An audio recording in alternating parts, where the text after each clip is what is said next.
ఒక ఆయన టీవీలో మాడుతూ ఉంటే ఒక ఆయన అన్నాడు, ప్రవీణ్ గారు మీరు మీరు మీరు మత మార్పిడి చేస్తారు.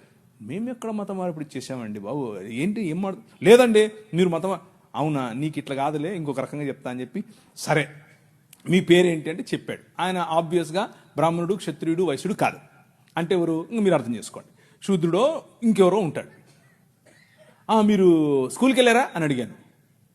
మీ అమ్మగారు ఏం చేస్తారు అని అడిగాను. మా అమ్మగారు లెక్చరర్ అండి అన్నాడు. ఏ కాలేజీలో అని అడిగాను. చెప్పారు. అయితే మీరు సగం క్రైస్తవులే అన్నాను. అదేంటి అంటే మీ సనాతనంలో మీరు చదువుకోకూడదండి, మీరు కాలేజీకి పోకూడదు, మీ స్త్రీలు అస్సలు చదువుకోకూడదు, వాళ్ళు చదువు చెప్పడం ఏంటి, చూసారా మా భావజాలంలోకి వచ్చేసారు అన్నాను. అయ్యో నవ్వుతున్నాడు. అయ్యో మీరు ఏంటి ఏది చెప్పినా నన్ను నువ్వు సగం క్రైస్తవుడు అన్నాను. ఆయనకు మైండ్ బ్లాక్. ఏంటండి చెప్పాను. చూసారా, దేవుని రాజ్యం ఆవగింజంతదే, కానీ అది పెరుగుతుంది, నీకు తెలియకుండానే పెరుగుతుంది, విస్తరిస్తుంది, మహావృక్షం అవుతుంది. మీ అమ్మగారికి చదువు చెప్తుంది. అర్థమైందా?